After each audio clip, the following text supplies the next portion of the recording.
nguva izhinji ndichasvika kana mauro, shoko riri rimwe ndichafamba nesakuro. Hatisati tapeta zvirauro, zvakazara pamwoyo wangu sesakafurira. Aiwa nhasi ndawana wekuturira. Chiripotyo kutsveta zvenyika pasi kuti tsve, kuri kutsungirira neshingairo yavo yose. Kuhamba nyatsoma gwendo gwaityisa zvisina mukara akaona. Asi nhasi Morotashi yava masowani yatitekesese jecha regungwa nenyika dzose. Vanogwinya navanonatsa navanoita savarume vanoriparidza vasingasina paduku pose. Zvavakatumwa chokwadi semvura yeguvi zvinongova muchechetere. Kuti zvekunaka kwayo Morotashi yava masowani pane asingazvioni. Hazvigoni ndakarumwa nemagwandu woni muuye naye avhurwe mboni.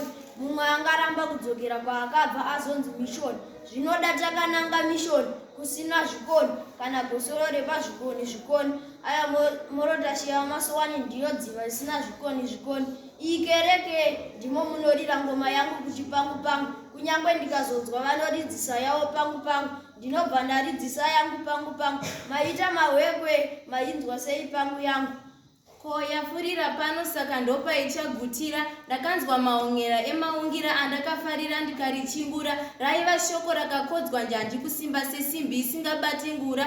Shoko renhumera ndisinganeti kutakura. Iro gapu rakakwatiswa rikapodzwa ndikariravira richangoburwa. Imi wee kusiya Morotashi handingaiti mashura. Imi wee nhasi ndopotoikurukura. Kungoti ndigere patafura nevakuru zvimwe ndotya kugura musuva. Pandakati pepu kutsi chokwadi ndakaona inofamba nguva. Dzagodza pfungwa asi regai ndireve zviri pachipfuva. Cherechedza kumashurira kwazvakatangira. Kwakazvarwa nhume baba vachibhishopu vamasowani vanotitungamirira. Ndinoti gorokoto kunewe Morotashi newe nhume yakaziva Mwari kubva pakutanga. Iyi kereke chivaraidzo chemwoyo wangu. Handimboisiya hangu tatenda.